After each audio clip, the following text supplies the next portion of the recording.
Hi, as Meg said, I am Grace. I'm a sophomore in Maroon Fam. Ew. Did not get that this morning, so I asked for it this time.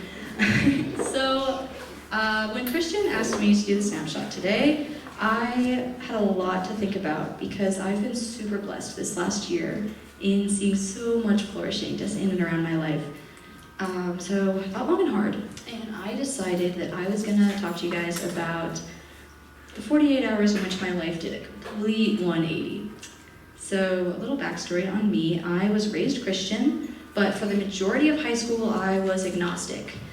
I had a lot of trouble understanding why this God that I had learned about growing up would just let me go through so much pain. Why he would let me grow up in a relatively broken home, go through mental illness, and just feel so utterly alone for such a long time. So I had, through this, still been going to church due to rule of my mother. And so going into my fall semester of my freshman year here at Tech, I was super excited to stay as far away from church as I could.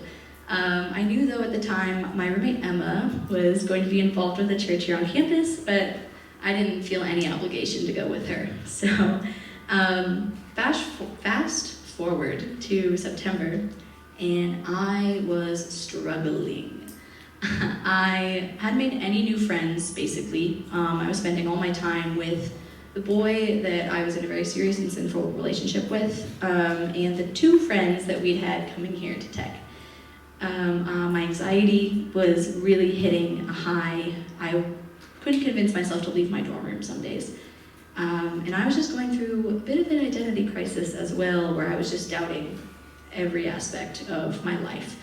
In the middle of this, Emma asked me one night if I wanted to come with her to her friend's dorm to watch the Shane Dawson documentary. I didn't watch him on YouTube, but I caught a few hours up on his previous episodes and went with her in my first new friend experience in a while and met her friend Aislinn. Coming back from that, Emma then asked me if I wanted to spend the next night going on a camping trip with her. And as I said before, I'd been a bit of a shut-in the previous few weeks, and I'd never gone camping before. So as most of you can assume, I said yes. I spent that trip putting myself more out there than I had the entire time I'd been at Tech, and I had an absolute blast. It was a pretty good time.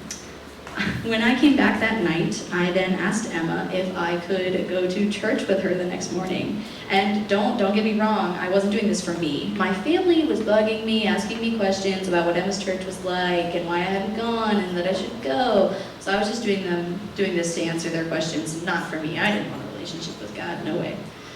So I can't tell you anything about the sermon that morning, but I can tell you two things about it. I can tell you that David was preaching, and I can tell you that the first thing he asked us was to open our Bibles, or if we didn't have them, our Bible app. And that got me thinking. I was like, wow, okay, Bible app. When was the last time I used a Bible app? And that was what God had been waiting for. He kicked down the wall I'd put up in my mind just in that moment and put new glasses over my eyes, and I saw everything in my life in a completely different way. I understood that I hadn't turned away from God, but had been holding him away from me with every ounce of strength that I had.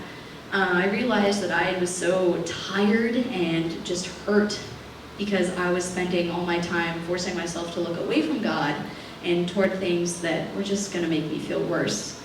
So I spent the rest of that service physically shaking in my seat, trying to hold back tears, because I did not want everyone's first impression of me there to be that girl that cried at our first church service.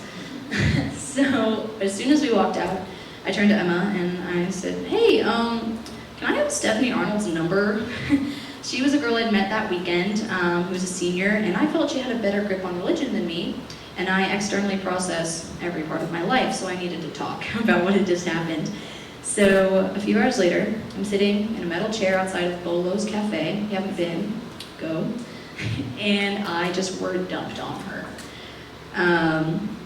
I just talked for about an hour, and she just sat there and listened. And I ended with it, and I said, I'm done. I'm done being tired. I'm done feeling hurt. I trust God. I'm giving him my life, and he can do with it whatever he wants from this point forward. So that was 48 hours. It was actually a year ago this weekend. Yeah, it's been a fun full year. And I didn't know it at the time, but in those 48 hours, God was going to be giving me roommates and best friends that I could be living with for the next few years. He was going to give me friends that were going to pull me up out of the valley I had fallen into and teach me about the redemption of our Father. And he was also giving me a family that has shown me more love and friendship than I have ever felt. And that is my snapshot.